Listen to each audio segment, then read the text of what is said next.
কি হচ্ছে, আমরা মা হচ্ছি, আমরা সন্তানের জন্ম দিচ্ছি বটে, কিন্তু আমাদের গর্ভ থেকে একটা বিবেকানন্দ আর নেতাজি আসছে না। তার কারণই একটাই, আমাদের ভাবতে লজ্জা করে বা আমাদের ভাবতে লজ্জা পাওয়া উচিত। আমি নীতিবিধি বাদ দিয়েই বললাম, একটা মানুষ হিসেবে ভেবে দেখলেও তো কিরকম লজ্জা লাগে।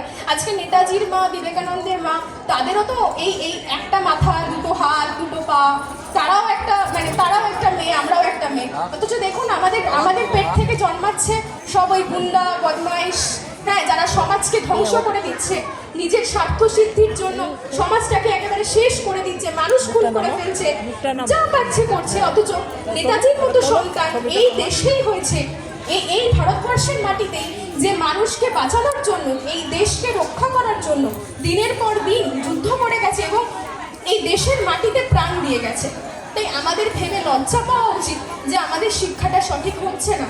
ঠাকুর বারবার তাই জন্য বলছেন যে এই জায়গাটাতে আমাদের আসতে হবে, এই শিক্ষাগুলোই আমাদের করতে হবে। পড়াশোনা কম জানলে কোনো অসুবিধে নেই, কিন্তু এই জায়গাগুলো যদি আমরা ঠিক না করি, তবে কিন্তু কোনোভাবেই সম্ভব না একটা ভালো মা হয়ে ওঠা বা একটা সুন্দর মানুষ জন্ম দেওয়া। তাই আমরা যদি শ্রী শ্রী ঠাকুরের নীতিবিধিগুলো